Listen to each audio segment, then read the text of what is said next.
she went into Sustainability starts with oneself. So here we are on a full day of seminars on India at Almadal and future urbanisms. India's future is everybody's future. How India handles its rapid urbanization and incorporates sustainability and resilience in every aspect of its growth will critically impact whether some of the key outcomes expected from the SDGs by 2030 will be met by the world, or will we miss the target? Now, in seminar 1, when we began this morning, we asked the question, what can we do for sustainability? In this seminar, as we wrap up, we are going to invert that question and ask, what can sustainability do for us, for our survival as a human race? And that's the question I am going to pose to this panel, introducing the panel with Per Olof Arnas, Senior Lecturer of Technology Management and Economist at the Chalmers University of Technology. Also with us is Anne-Sophie Javested, yeah, okay, with the Technique for Rutagen and looking at trade promotion in smart cities. Shoma Banerjee, the Executive Director and Principal Lead of Smart Cities with the Confederation of Indian Industry. Swaminathan Ramanathan with the Department of Cultural Anthropology and Ethnology at Uppsala University. And Uwe Ronström, Professor with the Department of Cultural Anthropology and Ethnology, Uppsala University. So Swami and Uwe are behind the Future Urbanisms program at Uppsala, which are one of the partners for today's seminar. So let's get started. Can I invite Per on to come over here? And we will restrict our conversation, our talk to about, say, 3 or 4 minutes, and so that we can have more time to have a debate on the question. Thank you. Okay, thanks. This is on, yes. So since I have a Mac, the video didn't work, of course, because yeah, Microsoft has never supported other formats. Sorry. So we have done a hack here, showing you my only slide. This is a video I actually took myself 1 month ago in Mumbai. Right. I was starting at, you can see the map there, and I was going to the destination, to the university, Technical University of Bombay. It was a 10-minute ride with rickshaw. And the video is me going in the totally wrong direction for 30 minutes. As you can see on my Google Maps screenshot, that was when he finally decided to listen to me and turn around and go back. So I got a 1 hour very nice sightseeing for 30 Swedish crowns. As you can see, you see the boarding, the blue board there. That's the metro that's being constructed now in Mumbai. It has been going on for years and years, and it will go on for years and years more. That's what I learned when I was there. So all the major highways and lanes are actually half size now, which means that the traffic is even more chaotic. I only found one rule: honk before you do anything stupid. and that actually seemed to work fine if you regard the traffic as we have it here, which is very regulated, and traffic signs and everyone obeying by the same, exactly the same rules would never work here. But the system seemed to work anyway. And when you look at it from a sustainability point of view, you saw, of course, a lot of motorized traffic. You saw air conditions on outdoor restaurants, so that the guy next to the air condition was quite cool, consuming a lot of energy and so, of course. But you also saw a lot of vegetarian food, as we heard in the previous session, and sensible amounts of meat in the dishes also. But I think the question is very provocative. What could sustainability, what's in it for us?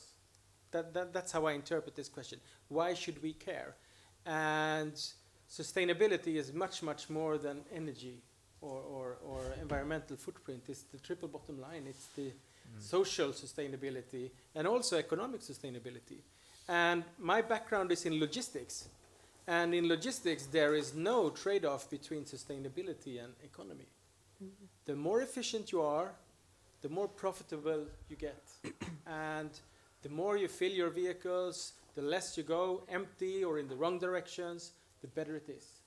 So I think that sustainability equals also profitability if you take the correct systems perspective and not look at the single ride or the single dish or the single house. You have to look at it on the wider perspective. So that's my message here. Right. Thank you, Per. Thank you. And let's have Anne here as well. And Sophie, Yes. we'd like to hear your thoughts as well on this question. I will bring back your slide. Right. Thank you. Just take it down.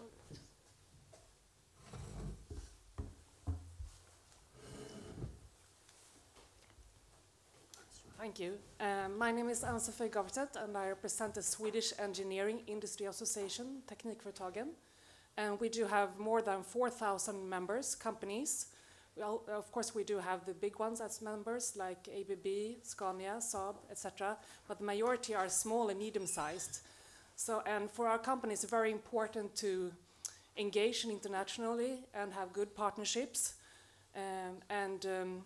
We also see cities and urban areas as engines for business and innovation, but also the cities are the key to sustainability. They are the key players that will solve the global challenges.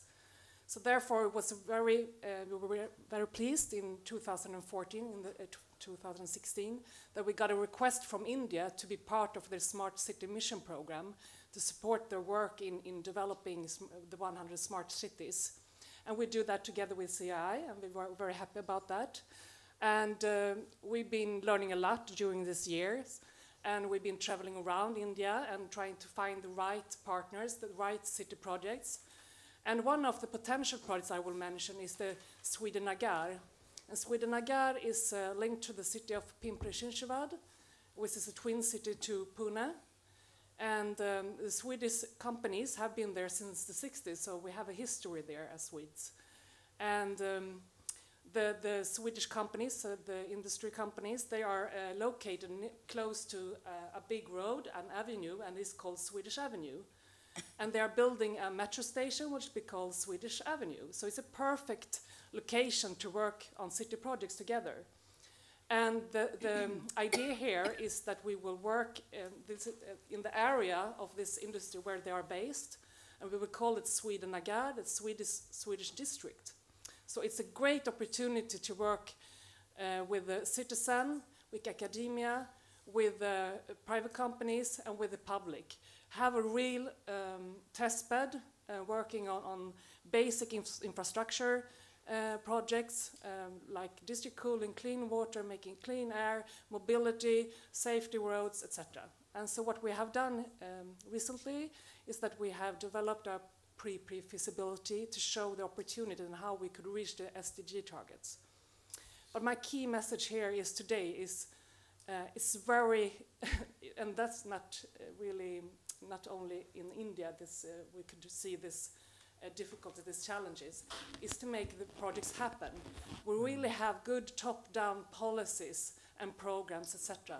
But when it comes to bottom-up projects, to really get these projects happen, it's very difficult to find the right tools. And there is a big gap here.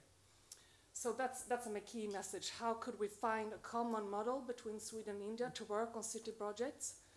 And what we have done on the Swedish side now, because we are really stubborn, we want this to happen because we really see this as an opportunity. We have started a trade body that could actually be a financial integrator and deliver turnkey solutions together with Indians locally, and we can create a local partnership consortium in SPVs and make this happen.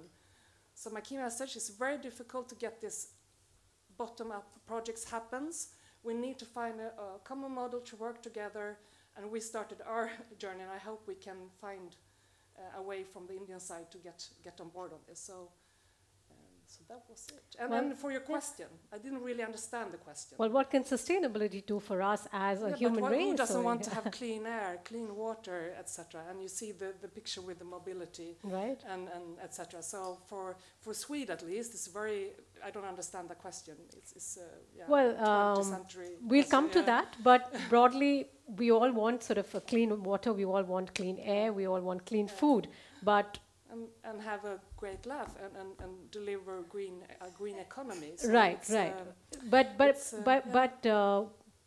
Why then have we reached that point where we these basic things that we are asking this question? So we've reached this point because we've polluted the air, we've polluted, and this has again been done by the human race, right? And in the last, say, 400 years or 300 years maybe. So. Okay, thank you, and Sophie, and let's have Soma back on at the mic.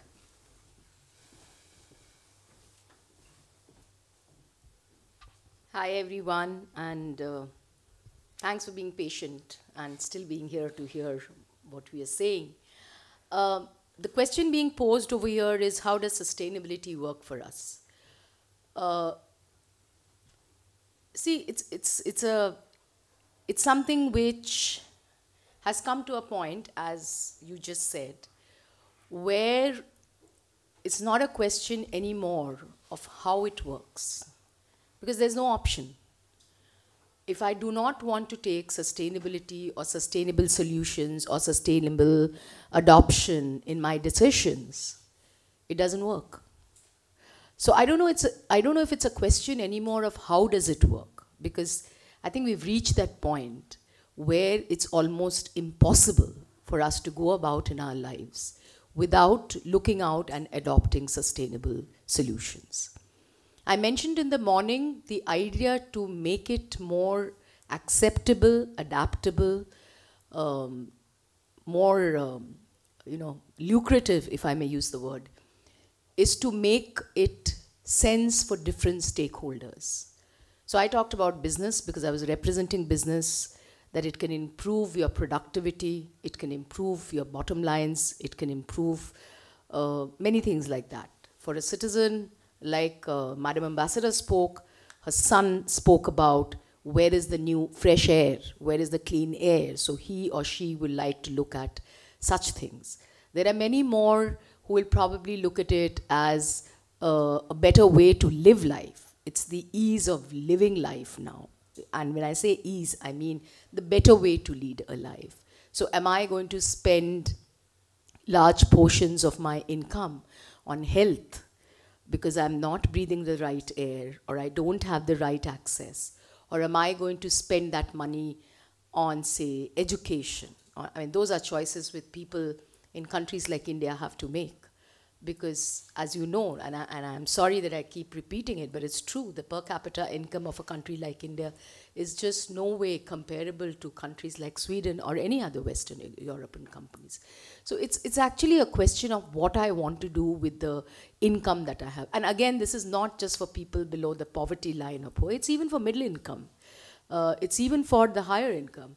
And see, all this is happening in India, which is a young country, as we all know, but it's also a very aspirational country. So the larger political, geopolitical question that we face at the COP or at the climate change is, why should countries like India, which have really not contributed so much to what has happened today, have to take the cuts today? It's a question of our economy. It's a question of justice for our people. Should we not develop the way we want to develop?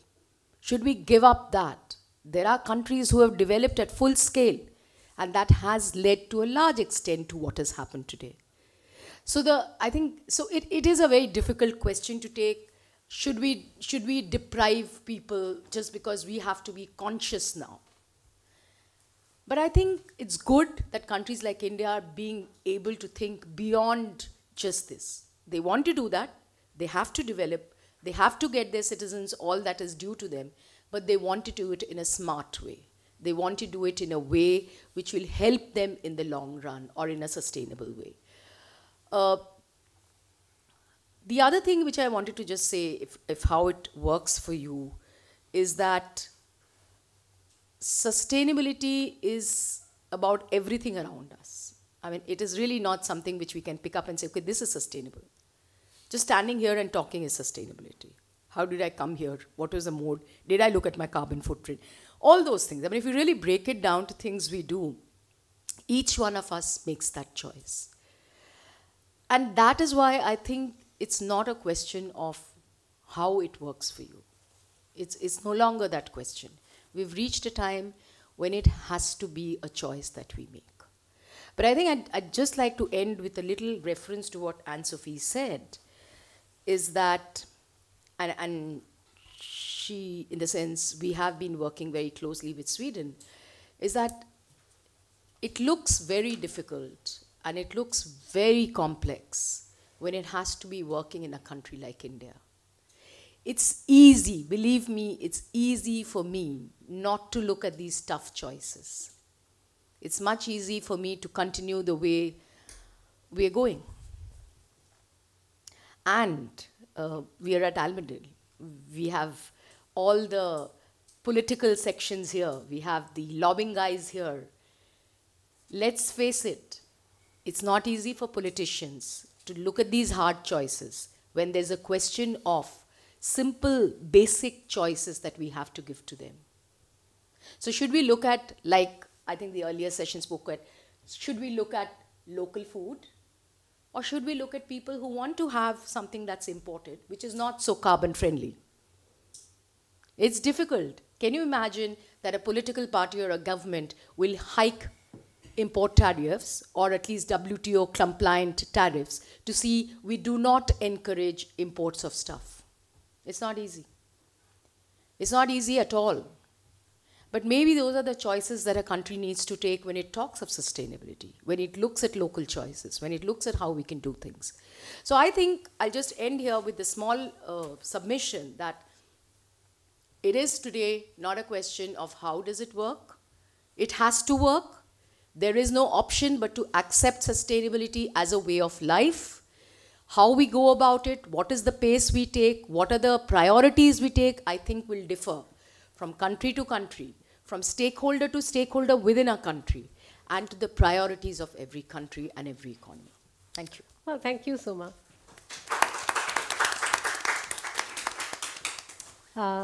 Swami, can we hear your thoughts on what can sustainability do for us? Yeah.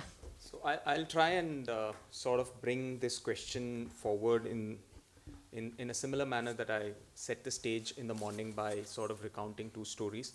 So while we were in the session today, I sent across, so I'm part of a WhatsApp group that's got several researchers, journalists, scientists. So I sent across a WhatsApp message while we were in the first session saying that, is there something new that you guys want to share so that I can communicate? And of course, I wanted some of the scientists to work, to sort of respond to me. And one scientist who will go unnamed, who is working with the IPCC and is a big data scientist, works with climate modeling, sends me this. The world faces two big challenges today: artificial intelligence and natural stupidity. This is from a scientist, right? So of course he will go unnamed. So this is precisely the story that gets shared on a WhatsApp group, where I would expect data to do the trick, or models to do the trick, or graphs to do the trick. I think everyone's a little tired of bringing up more and more data, more and more statistics, because the point's made. I think somewhere or the other the message needs to go through. The second story that I want to bring to the table is something very, very Gotlandic, and I learned again from Gotland, like I brought a story from Gotland the first session. So I think last year we went for a midsummer meal with two Swedish friends. Now they're friends, Karin and Orion. Karin is now part of the Miljöpartiet, or at least she was part of the Miljöpartiet, and we had a good meal, and they gave a very fascinating story about how they decided to sort of live off the grid.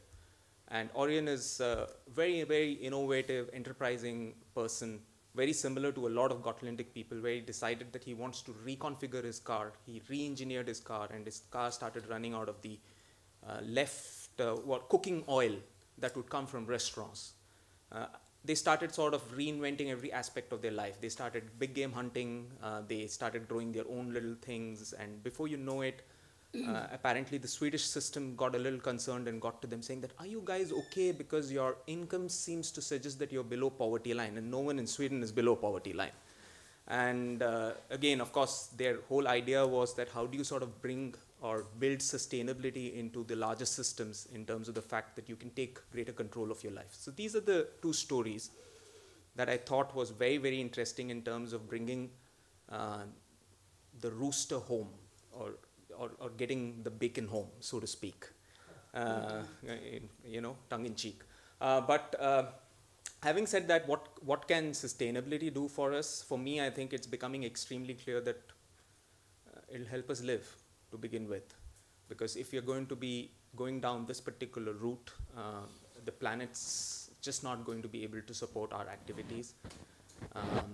You are seeing a lot of natural disasters taking place, and many of them are extreme weather events, which we now know for a fact through climate modeling that these are driven by anthropogenic activities. That's number one.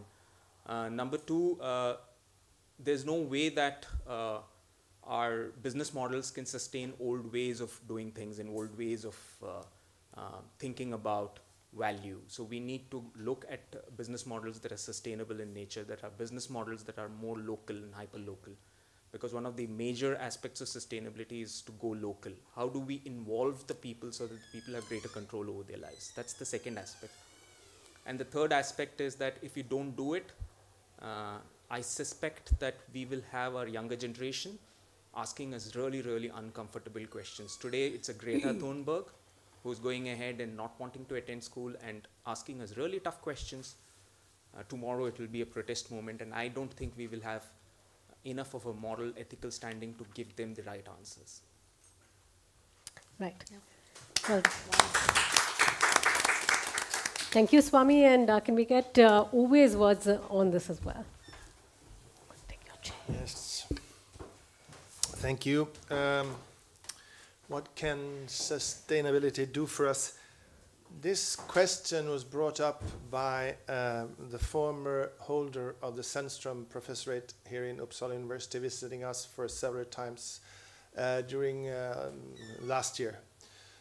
And we figured that one of the answers that she heard and that I heard and that many of us here heard sets it up like a positional game, sort of, in the same way as Sweden became a leading industrial nation and also a leading nation in the modern world and also a leading nation in the post-industrial world, we can now become number one, also producing and selling sustainable solutions, sustainable products, sustainable development to the world.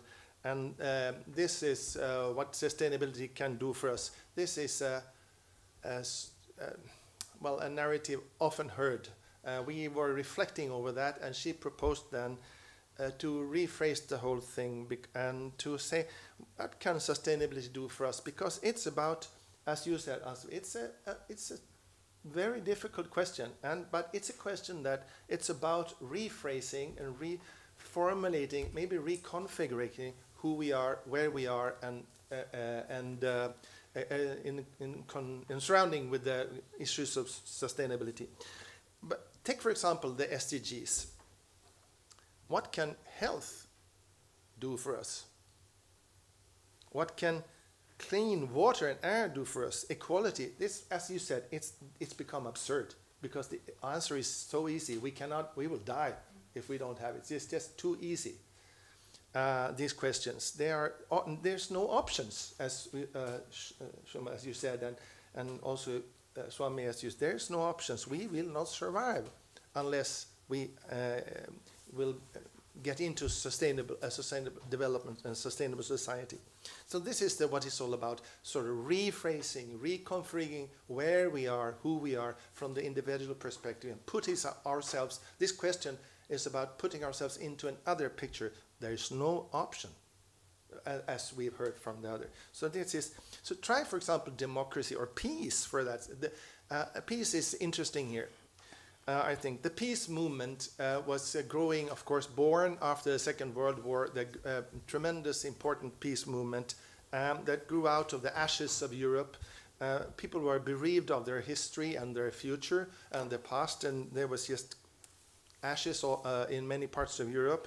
But fed out of this was a hope for a world in peace, no more war. The anti-war movement became quite strong in Europe in the late 40s and early 50s. What did that lead to?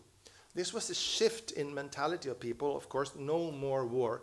But what it led to, it fed hope, which turned into the production of hitherto unseen number of babies, the baby boom in Europe, which nurtured growing economies, which gave us prosperity, welfare, that few would have dared to dream about immediately after the war. So that is perhaps what sustainability can do for us. It can provoke us to put ourselves into a larger picture that will, of value systems, to change in the same way as the peace movement changed the values of people. We can get there by asking ourselves, what can sustainability maybe do for us? Help us get out of here, where we are, by changing values, the value system. What we heard today are many interesting stories, many interesting notions and ideas. Niklas Irene said rightly that urbanization is not a movement, it's a value-generated thing. So it comes with, and Soma Banerjee spoke about the mental change going on among Indian farmers. That is the start of everything there. And Artie Davis said, you talked about that business won't change people's values, they will satisfy them. So who will take charge of, who will be responsible for changing the values, the mindsets of people? And this is what your important question. Mats Karlström, he spoke about the mindsets of people in connection to how they treat the grid and electricity. And also, Johan Jørgensen talked about our mind, how we think about the values around food. And Swami, you brought up the risotto, which is all this is about value systems. So these questions lead directly. What can sustainability do for us? It leads directly to position ourselves within a new value system that will take all these big questions into consideration and turn them into local, individual, diverse answers. That's what I think what can do for us. Right. Thank you, Uwe. Can I just add one point? Sure. If you don't mind, with your permission. You know, just as you were speaking, Professor, this struck me that perhaps with all of this, we need to look, we need to be a bit selfless, if I may use that word. The world is not equal. We're living in an unequal world. There are people, there are countries, and everyone is not the same. So I think you have to look beyond, I have to look beyond Indians, you at home in Sweden will have to look beyond Swedes. We have to look at humanity as a whole. And I think that requires the little bit of generosity, selflessness, etc., that how we can get people across the world who are not maybe so fortunate, having already reached there, to come up. And let me tell you, this is not charity. This is not something I'm asking you need to do for poorer countries like India or Bangladesh or the rest. I believe, and I firmly believe, that the best innovations are going to come from those countries, because it's scarcity that pushes innovation there. Because we're in that situation where we have no choice but to innovate. And therefore, we do not have the luxury of huge cash balances, but we'll come out with the most effective innovations. So I think in these partnerships lies the success of humanity. It is not about Sweden and India, or New Zealand and India, or anybody and anybody. What Bangladesh is probably innovating is something which India needs to look and adopt. Or maybe a Swede, or maybe a Norwegian country, or maybe US. So I think we need to break down barriers of geographical boundaries. We need to look beyond our own little selfish countries. We need to move out and think of humanity. I think, Soma, you've summed it up really well. You know, when we are talking about the entire issue of sustainability as well, why does it need to be a one-way street? You know, or you know, sort of from highly technical or sort of a technical expertise, or from maybe a highly developed in a very traditional sense expertise, to a nation which is developing still. So that's something which I would like to hear views of the others as well. That how can we make sustainability much more collaborative and a multi-way street? Uwe, would you like to go? Or Per, let's start with you. Yeah. So thank you. Normally, I try to use this quote. It actually explains a lot. This is by Douglas Adams. Yeah, I quote him now. I've come up with a set of rules that describe our reactions to technologies. You can exchange technology to sustainability here. Anything that's in the world when you're born is normal and ordinary and is just a natural part of the way the world works. That's the first one. Anything that's invented between when you're 15 and 35 is new and exciting and revolutionary, and you can probably get a career in it. This is the key sentence here. Anything invented after you're 35 is against the natural order of things. Right, extremely relevant at this point of time, and you know, sort of on that debate, very interesting. I have a second part to this. Go ahead. In 1996, I did my master thesis. It was, I think, the second or third master thesis in my university at Chalmers with a sustainability theme. It was about environmental sustainability. It was not fashionable back then to work in sustainability. It was almost activism to do it. It has been activism for a long time. Now we have this super duper communicator like Greta Thunberg and others bringing it out into the mainstream, and you can get a career in it. There are thousands of people now seeing sustainability as a career option, not only something you do because you feel in your heart that you need to do something, but you can actually do it to become successful. And we have, if we scale this up to the global scene, we have millions of people now seeing this as a viable way of spending your career, which will, of course, bring about change that we have not foreseen yet. Right. It's no longer activism. It's now part of what a lot of people do for a living. Right. Working on sustainability issues. So that will bring huge benefits for the whole planet, hopefully. Yeah. And Sophie, your thoughts on a more sort of a multi-directional collaborative approach when it comes to sustainability and, you know, sort of where we are headed. We have set certain benchmarks for ourselves, certain goals for ourselves when we talk about you know, the SDGs, and I think almost all nations except for 3 are signatories to that. But how do you see it as a multi-directional approach and not a one-way street from, you know, one country to another? How should I answer that? So basically for me, sustainability is really to provide basic services for people like clean air, clean water, food, shelter, etc. And for me, working in India, I don't see really the culture barriers. It's just to make things happen together. So I don't really see that one-way direction. And my companies, they want to provide these solutions. That's the core business for them. And really making these test beds happen, then you can work multidisciplinary, quadruple, if you want to say that, with the citizen, with academia, with the businesses, and the government and public sector. So it's for me, it's really about co-creation but finding the real projects on the ground and bottom up, not the projects coming top down. So then it's much easier. Right. Then you can meet each other if you come from projects. And so, you know, the term sustainability can be looked at from various lenses. But are we largely still looking at it from an economic lens when it comes to a globalized world? Swami, would you want to take that?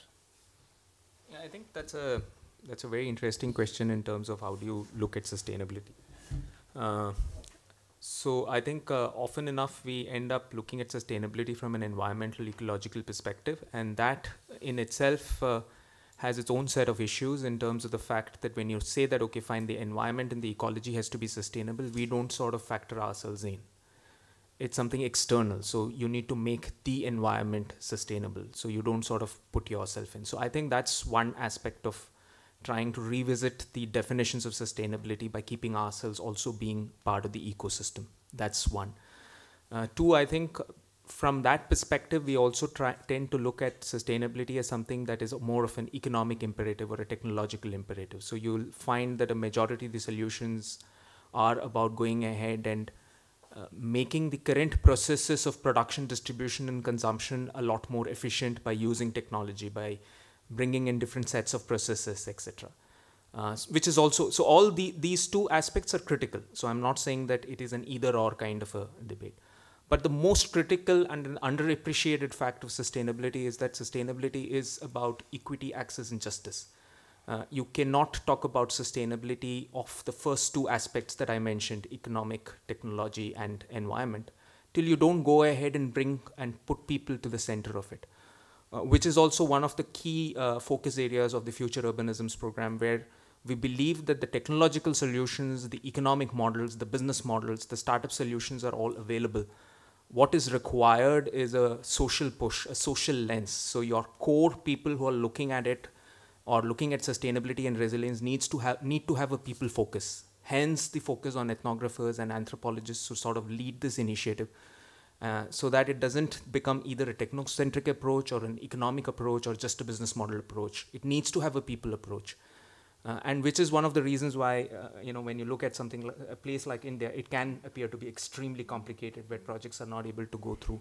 But if you say that India is about going ahead and getting the right market intelligence, and if you're looking at market intelligence in terms of policy, regulation, government at one level in terms of executing projects, another level of market intelligence, which is ground up, is about how do you understand your market? How do you ensure that people are able to collaborate together and create the right kind of partnerships? Do you get the right kind of access to civil society partners? Do you have the right kind of access to different kinds of players who are actually working at the ground level and not at the policy level? Because in India, there is a gap, all said and done. And how do you sort of bridge the gap and make it work for everyone? Right. Also, Uwe, you had touched upon the anti-war movement, and I think if we can draw parallels to the entire sustainability movement, if I can call it within quotes, yeah, it's also about it's say a young girl called Greta, and all of you have also mentioned her, and so what she started doing. And sort of stopping school, because sort of striking from going to school because she feels not enough is being done for future generations and for the climate. Her voice has resonated across the world, including India, where there are now Fridays for Future strikes as well. Perhaps I'm not sure if she's aware of where whether it has even reached India. So. How do these movements, how does something like this spread? When we talk about sustainability at one level, of course, we're talking about policy, we're talking about economic engagements, we're talking about, sort of at a business or corporate or policy level. But at another level, at a people level, how does this movement really spread? A movement like this? Well, that's the $1 million question. If you could answer that, you would win. What we can learn from a few things there, it's not in some cases or some instances it's not so very different from getting a best-selling product. And it's about innovation. And it's about distribution of certain kinds of images, certain kinds of narratives. And it's often, in this case, it's not in the hands of the producers themselves, but the other agents being around it and so on and so on. We were talking about earlier with Anna Johanna Klasander, we were talking about housing, and she referred to how Sweden went from one of Europe's most poorest countries to the richest within short time. It was the tiger economy of the time. And South Korea and Sweden was the tiger economy. It just boomed. Why did that happen? Because there was a value transformation, very profound value transformation in 30, 40, 50 years before. And that came through three movements who did not just happen. They were the labor movement and free church, free religion, free church movement, and nykterhetsrörelsen, what's in English? The sobriety movement, or these movements, in the same way as this movement here, in the beginning there were these characters which was praised or or hated or debated, but then later we describe them as movements. They become movements only later. So now, if this will become a movement or not, we don't know that. But yet there is still now we are in a phase where we still can point at some figures becoming, and perhaps they will become statues. In some big towns, or so, like Mester Palm in Sweden, one of the heroes of the labor movement. But what is important here is that the value changes comes first. That's why we tend to go to culture and analysis and social analysis before we come to economics and so on. Because economics, and that's in our own point of view, it's an answer at satisfying those values, as you said. So looking at how these transformations are going on is very important to follow it now, because in the same way as social democratism or social democracy could be hijacked and turned around into Nazism, also this could be hijacked and done whatever with. So we need to carefully follow what's happening while it's happening, and not only accepting that it's only good for us. It can become whatever. So it's not a measure. So that's why also I think that to end it's up here. I think that maybe sustainability is not a word that is good enough for us. When I studied earlier, we studied migration. Migration is a word that sets it all up as a game from, you go from one state to another state. This is positions, static position. So we changed that all, migratory researchers, to migrationism, which is a process. You get into constant movement back and forth. So looking at the processes were much more fruitful. So maybe we need sustainabilityism. I'm not a fond of sustainable development, because I think that development comes from a modernity narrative that positions development as something that has, well, we get into industry, economics, development, blah, and so on. So I'm not it's not my best friend, that word. So I think that maybe we need some sustainabilityism to get out of the idea that it's a state. When it's done, it's done. It's never done. We will never be done with it. So, in that sense, I mean that the value process, value making with Greta Thunberg and these movements are necessary to study while they're happening, because we have to learn how to do that and to protect that from being hijacked. Could you also reflect on, during the 70s, we were a fossil-based economy in Sweden, and we're standing in acid. Until now, we have a plan for becoming climate neutral in 2040. Is that the same movement from in the 70s? Was that the same shift, or was that another? It was not that. It's not the same. But it was a mental thing going on then. But it was not the same profound depth in it. It was this a very nice expression is effective presence. The sustainability has a very clear, effective presence for those. You can go for it. It goes into your body and heart. And the same thing with peace, anti-war. But in the 70s, it had some effective presence, but not that depth in it. So it changed a few things, yes. But now, well, sort of not everything, but it's similar to that. Right. And sort of before we kind of wrap up, just very quickly to Soma. Soma, just yesterday or day before, perhaps you would read it in the paper before you came from India. In Bangalore, the government is mulling stopping any more construction of homes or buildings for 5 years, sort of putting a moratorium because they're reaching a water crisis. So a knee-jerk, I mean, in many ways, this is, so it's not yet been announced, but that's something which they are mulling, and it's making front page headlines. Now, does one need sort of to make a change? Is it sort of gradual, or, you know, happening in pockets and then it all comes together, as, you know, sort of Uwe kind of alluded to? But, or does one really need these kind of knee-jerk reactions? Or is it that when we get so desperate, that's the only solution? Because Bangalore is the next Cape Town. Right. You're right. I'll just borrow from what the professor said, that sustainability, and this is a question of sustainability because of drinking water, Precisely. Is something which is dynamic. It is not a state. So what they're saying, and unfortunate that they have said it, what they're saying about houses to tomorrow, day after they may say stop eating. So, I mean, definitely these are very knee-jerk reactions. These are reactive, and I think they're not well thought out, and I'm confident this will not pan out. Because such kind of reactions are not sustainable. So you can't take a reaction that when people in my city or state don't have places to stay and I'm actually building houses because there's no water, I'm going to stop it. You have to look at how I can provide the water, how I can treat water, how, you know, so bring in those kind of things, how you can perhaps even ration water, how you can conserve water, which is not there. Nobody, I think, thinks of energy. You know, India is a straight case where there is hardly any demand-side management. So there is just no question of efficiency coming in. It's only about expanding.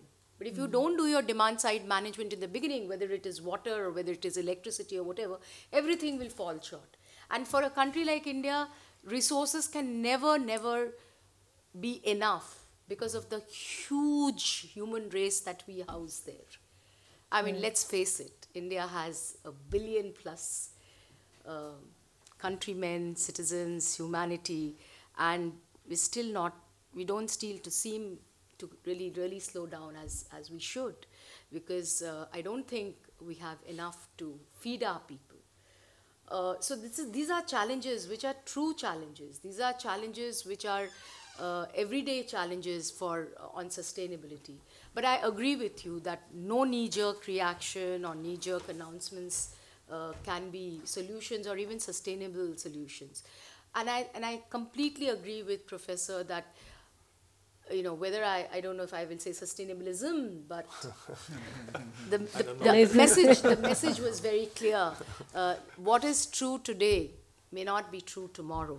What is true over here may not be true there. Yeah. So this is a constant evolution of something which we are saying, and like he said, perhaps it is to do about the value systems you're attaining to that, or the decisions you want to do because you want this kind. So there is no straitjacket. There is no today's solution which will stand.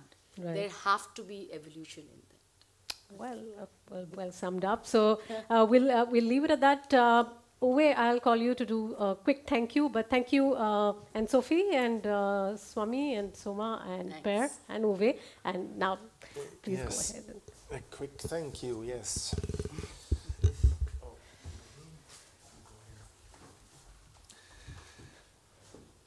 So this we are approaching the end of these 6 seminars, which is sort of a showcase for also starting point for the program Future Urbanism. Swami and Swami came around 2 years ago with some interesting, to say the least, interesting ideas and also opportunities, and we're trying to bring them together now with Anna, who sits there, who's a coordinator.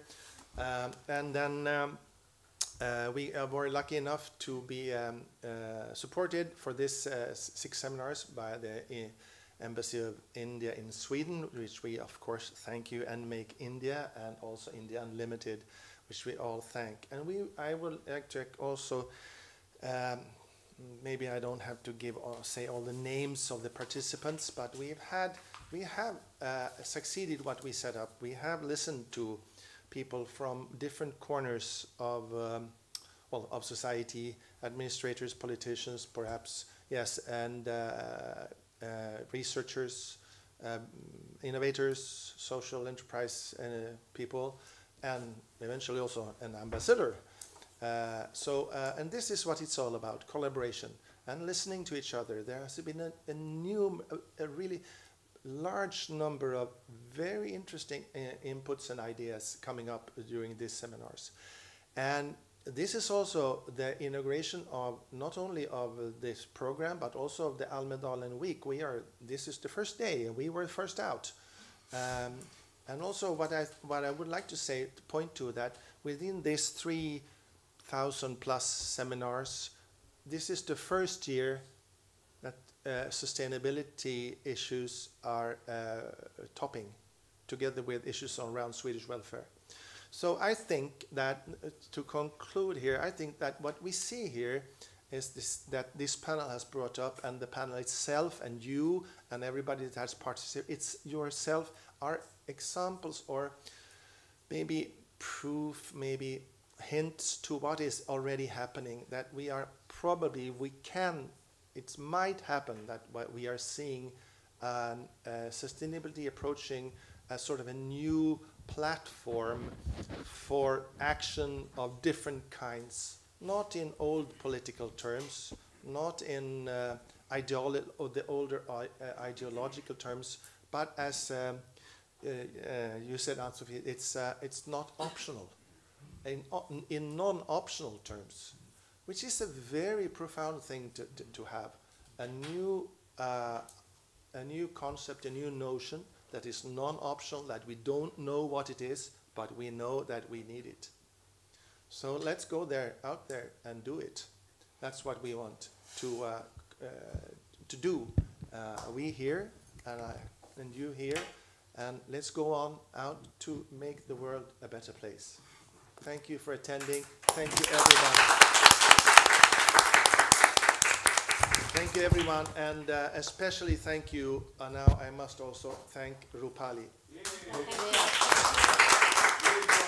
Rupali Mehra, who graciously took on the role of being moderating this. Newcomer to Visby, but I think she will be a long-standing member of this community. And my colleague, of course, my colleague Swami, the same. A great thanks also to Swami. And to Sanju, who took care of the details. Not the details, but the most important things around here, and organizing things, and to our most beloved guests from India, the ambassador and the ambassador's companies, and Soma Banerjee, and you, Arti, Rupali, which is actually working here many times in Gotland. And of course to you. Thank you for attending, and thank you for coming here, and let's do it.